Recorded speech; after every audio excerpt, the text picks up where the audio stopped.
I'm Christian. And I'm Paige, and I would like us to look at how we prepare for something we dream about. That's really interesting. What sorts of dreams are you thinking of? Like a vacation or participating in a play or sports? Yeah, anything we would like to accomplish. For instance, I always wanted to go skiing, and so last winter I rented the equipment, had my dad teach me a little, and now I can ski. That's incredible. And you know what I just realized is if we want to prepare for something great, we should first prepare well and then go for it. Yes, absolutely. And if I can add on one more thing, we should always pray about it. If we want something to go really well, partner with God and ask Him to guide you. Today's big idea is God equips us for great work. Let's check out today's God story and see where that will take us.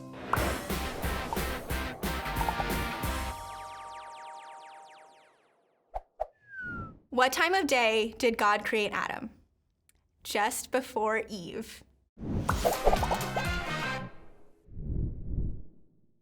Hey everyone, it's Alyssa. Welcome to today's God story. So a couple weeks ago, my brother was hosting an event on the weekend. And so during the week, he got me and a few of our other friends, about 10 of us together, to help prep for this event. And one of the things that we needed to do was cut out 120 name tags of the people that were attending, except he brought 2 pairs of scissors. Now, you can imagine that didn't go very well. 10 people, 120 name tags. We did not have the equipment at all to get the job done. It's too bad when we don't have the tools or items that we need to do something. We aren't equipped to get done what we need to get done. But that's never the case with God. And that's today's big idea. God equips us for great work. Let's recap where we are in this series. We're in a book called Exodus, which is the second book of the Bible, and we're following Moses and God's special family, the Israelites, on their journey to the Promised Land. Now, before this, they were enslaved in Egypt, but God chose Moses to lead them out of slavery. On their journey to the Promised Land, God gave the Israelites the 10 Commandments and made a covenant, which is a spiritual commitment between God and His people. Today, we're going to hear about the commandments and instructions that God gave Moses to help them live the best way that they could. We're in Exodus chapter 35, where Moses got all of Israel together and told them a whole bunch of things. Moses told the people that while they can work for 6 days, they should rest on the 7th day. God had also instructed Moses to take up an offering of things from the Israelites, supplies to make a holy tent, things like gold and silver, linen, yarn, oil for lamps, spices, incense, jewels, and a whole bunch of other things. Then he said all the skilled workers should come and help make all the things that God had commanded for the holy tent. And let me tell you, this list was long. So people brought loads of offerings, and the women with special skills spun yarn. Then Moses said that God had chosen 2 special craftsmen to lead all the artisans and skilled workers. These 2 men were filled with the Spirit of God and had wisdom and understanding to do what needed to be done. They were also really skilled with making carvings and sewing things and making patterns out of gold and silver and bronze. They could set stones really well, and they had the skill to teach others how to do this too. I love how God equipped them with special skills to do what He had commanded them to do. Let's read what Moses says next. Bezalel and Aholiab must do the work just as the Lord has commanded. So must every skilled worker to whom the Lord has given skill and ability. They know how to do all the work for every purpose connected with the sacred tent, and that includes setting it up. Now every day as they worked, people continued to bring offerings, materials for the tent. They had so much that they actually were told to stop bringing materials. So with everything they needed, both the items and the skills that God had equipped them with, they were able to build this holy tent. The rest of Exodus 36 tells us all the intricate details of this holy tent. This wasn't your average camping tent. It was a beautiful place for God to meet with His people. In the following chapters in Exodus, we hear about all the things the Israelites made for this tent. They gave God their very best, working for His glory. And the really cool thing here is that God had given them what they needed, equipped them to do this great work. Now, what does this have to do with us? God is still equipping us for great work. We might not be building this big, intricate, sacred tent, but we do have a mission to spread Jesus' love, His good news message with the world. And God equips us to do that. We might all have different skills and abilities, but when we work together and use them for God's glory, we are able to do amazing work. God equips us to love Him and love others. I am so glad that God equips us for great work. So let's go do some of that great work this week, and I'll see you next time. Hey friends, turn to the person next to you and answer the following questions before the time runs out. Question time. What skill do you have that you really enjoy using?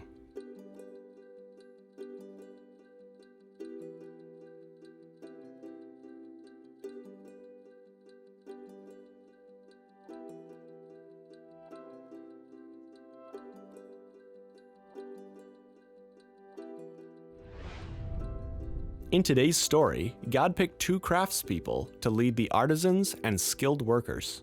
Their names were Ben and Jerry, Abraham and Sarah, Aholiab and Bezalel.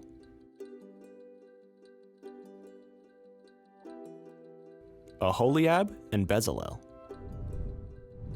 God equipped Aholiab, Bezalel, and their team for the work. How does God equip us for our work? To love others well.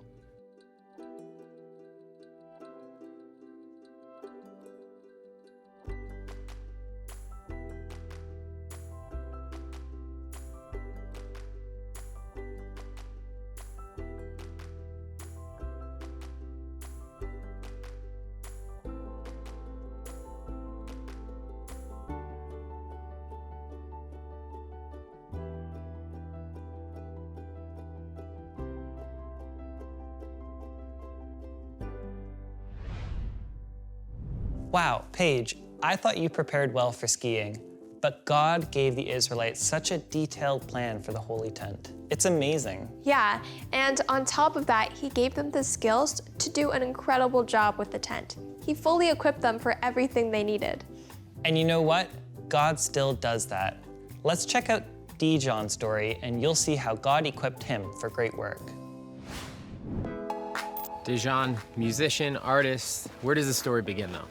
So my story begins in the north end of Hamilton. It was a low-income neighborhood. A lot of people weren't really aspiring to do great things, right? Yeah. And my mom, she was a single parent as well. We didn't really have a lot of money or anything like that. I decided that music was something that captured me from when I was really young. Yeah. It's almost like it chose me. I auditioned for the jazz band when I got to grade 9. And I didn't get in, I failed. The music teacher, he came, saw me down the hall, and he notified me that the person who did get in wasn't able to make the rehearsals. So he gave me a shot.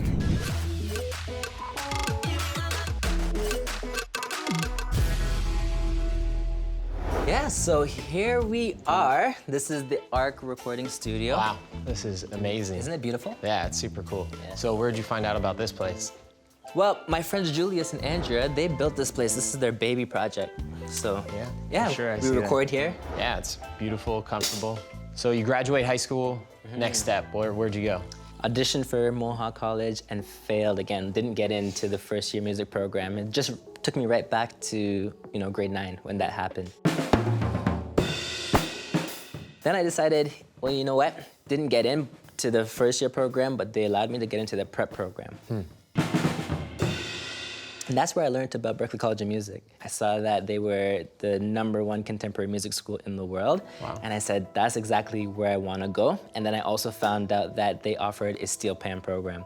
And then I got in. That's amazing. It was in Boston, Massachusetts, so that means I was gonna have to move. Yeah. And then also, it was a very big price tag.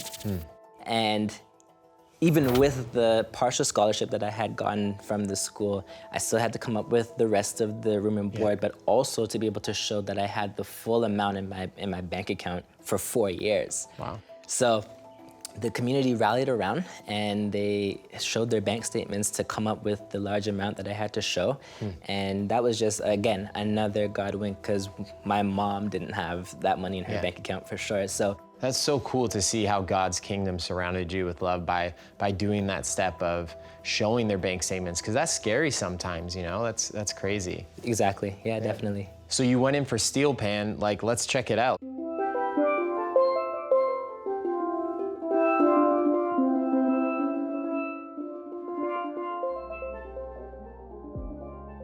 So I decided that I wanted to give back to my community. And I came back after my first year at Berkeley for my summer holidays. And I started a camp. The camp was called Musicapalooza, and we still run it now. So that's heavily, you know, what my summers consist of. Okay. Musicapalooza across Ontario now. And on top of Musicapalooza, I also do the motivational speaking. So I get to go all over the world and travel and speak to youth as well as, you know, the young at heart, sometimes corporate as well. What are you doing now? Like, we're obviously at a recording studio. Do you like record stuff, do those things? Yeah, so I'm a recording artist, songwriter. So this is home, you know, recording, and then I'm also a performer. So once we get out of the studio and we've created and, you know, we've recorded everything, then it's time to get onto the road and, you know, actually perform. Now you're at a place in your life where, you know, you're doing camp. You saw God work in some areas in your life, and, you know, now where is he in all of this? God equips us for great works. And I see that in so many different areas and facets of just my life story of going to high school and failing, you know, at getting into the jazz band at first, and then the same thing happening again at Mohawk, you know, but then learning about Berkeley, and always just having these little hurdles. But that even though we have the talents that he gives us, and even though he equips us, we still have to also work. That's amazing, man. Well, thank you for sharing your story, and it's so cool to see God working in your life and still working in your life, and, you know, using you as a kingdom grower, and it's amazing to see that. So thanks, brother. Thank you. Thanks for coming. Yeah.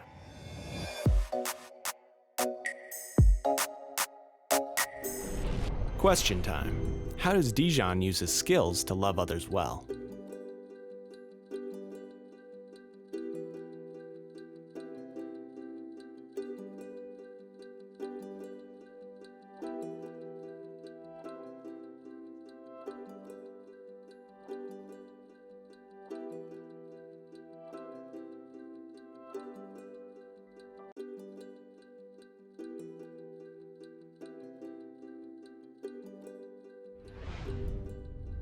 What else was said in Dejehan's story that stood out to you?